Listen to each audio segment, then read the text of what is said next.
Assalamualaikum warahmatullahi wabarakatuh.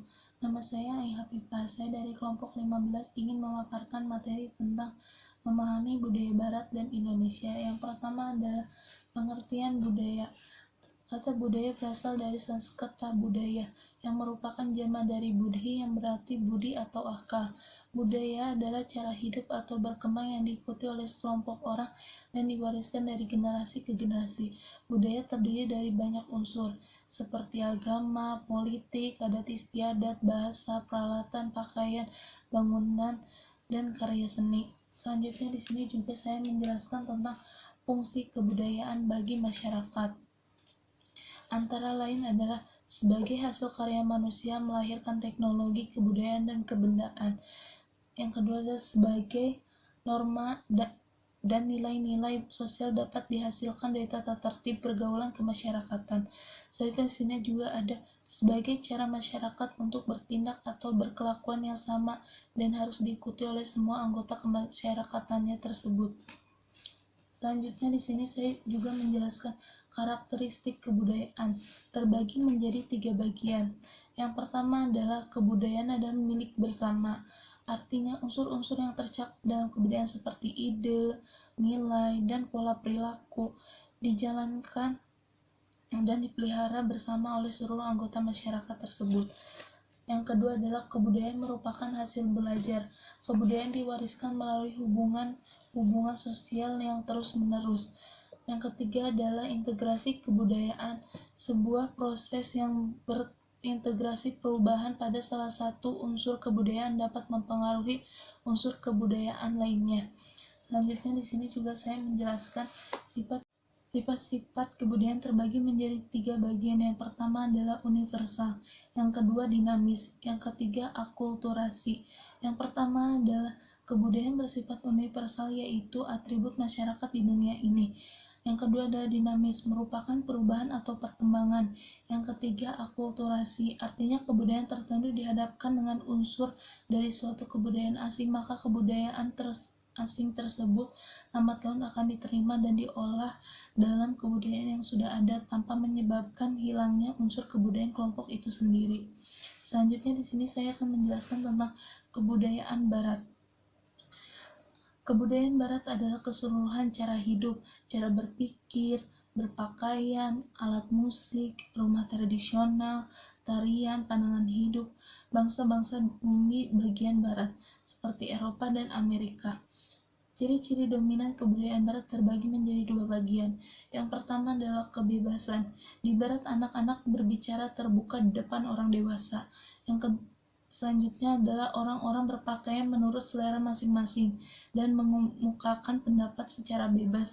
Yang kedua adalah penciptaan dan pemanfaatan teknologi seperti pesawat, jet, satelit, televisi, telepon, listrik, komputer, dan sebagainya. Orang Barat mengenakan logika ilmu secara cenderung aktif dan analitis. Selanjutnya di sini juga ada alat musik Barat seperti piano, gitar, trangel, trompet, biola.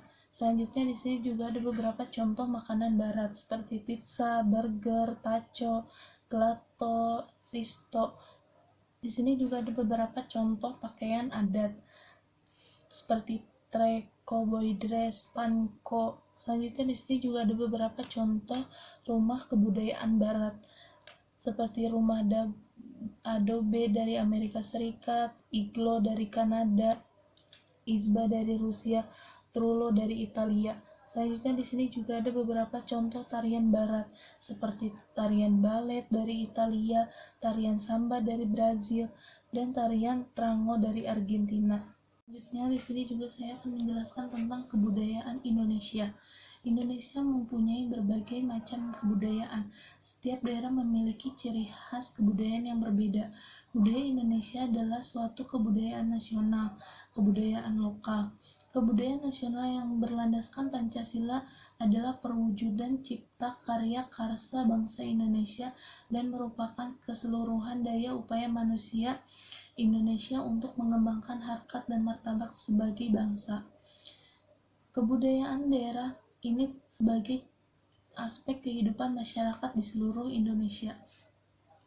Selanjutnya di sini juga ada contoh-contoh rumah adat. yang ada di Indonesia seperti Aceh, Sumatera Barat, Bangka Belitung, Jakarta, Riau, Kalimantan Timur. Di sini juga ada tari-tarian Indonesia seperti tari kecak dari Bali, tari pendek dari Bali, tari topeng dari Jakarta, dan tari merak. Selanjutnya di sini juga ada lagu-lagu daerah. Lagu daerah, nama lagu dan asal daerah seperti ampar-ampar pisang yang berasal dari Kalimantan Selatan, anak kambing saya berasal dari Nusa Tenggara Timur, Apusai berasal dari Papua, Ayo Mama dari Maluku, Kincir-kincir dari Jakarta, Gundul Pacul dari Jawa Tengah. Selanjutnya di sini juga ada alat-alat musik yang ada di Indonesia seperti dari Sulawesi Utara, Nusa Tenggara Timur, dari Jawa Barat, dari Maluku. Selanjutnya di sini juga ada pakaian adat. Pakaian ulu balang dari Aceh, Sumatera Barat, Bunduk Kandung, Bangka Belitung, Paksian. Selanjutnya di sini juga ada beberapa contoh makanan Indonesia seperti mie Aceh dari Aceh, bakmi Ambon dari Medan, rendang dari Sumatera Barat, otak-otak dari Riau, gulai ikan pati dari Jambi, empek-empek dari Palembang. Pendidikan karakter di negara barat terutama Amerika Serikat mengajarkan kepada siswa agar mampu memahami, berkomitmen, dan berbuat baik. Menurut Thomas, 1991, nilai-nilai yang harus dikembangkan pada pendidikan karakter antara lain meliputi amanah, dapat dipercaya, rasa hormat, sikap tanggung jawab, berperilaku adil terhadap diri sendiri maupun orang lain, kepedulian, dan jujur. Selanjutnya di sini juga menurut Susan J. Konflik memasukkan pendidikan karakter sebagai bagian dari pendidikan kecakapan hidup. Kecakapan hidup dan maknanya antara lain adalah sikap akal sehat, menggunakan pertimbangan yang baik dan matang. Kreativitas maknanya membangkitkan gagasan dan menciptakan suatu melalui keterampilan imajinatif. Berinisiatif, melakukan sesuatu yang karena keinginan sendiri tanpa paksaan. Kesabaran, menunggu dengan sabar seseorang atau kejadian dalam proses. Kebanggaan, rasa puas karena telah melakukan sesuatu secara maksimal. Dan daya upaya, bertindak sebaik-baiknya dan melakukan yang terbaik. Selanjutnya di sini juga ada pendidikan karakter yang ada di Indonesia. Pendidikan dewasa dituntut untuk mengubah peserta didik ke arah yang lebih baik. Oleh karena itu, Kementerian Pendidikan Nasional merumuskan 18 nilai karakter yang akan ditanamkan dalam peserta didik. Antara lain ada religius, jujur, toleransi, disiplin, kerja keras, kreatif, mandiri, demokratis, rasa ingin tahu, nasionalisme, cinta tanah air, menghargai, presentasi, komunitas, cinta damai, gemar membaca, peduli lingkungan, peduli sosial, dan tanggung jawab. Selanjutnya di sini juga ada kesimpulan dari semua materi yang telah saya sampaikan. Setelah memahami kebudayaan Barat dan Indonesia, maka berharap kita sebagai manusia yang berbudaya harus berperilaku seperti norma atau aturan kebudayaan yang telah diwariskan oleh nenek moyang kita, dan wajib menghormati, menjaga, dan memelihara kebudayaan tersebut. Selanjutnya di sini adalah sebagai manusia yang tidak ingin tertinggal oleh zaman, tentu kita mengikuti kemajuan zaman teknologi, namun kita harus mampu memahami sikap, manfaat, dampak negatif dari masuknya kebudayaan asing sehingga kita mampu menjaga kebudayaan asli kita. Kurang lebihnya mohon maaf. Assalamualaikum warahmatullahi wabarakatuh.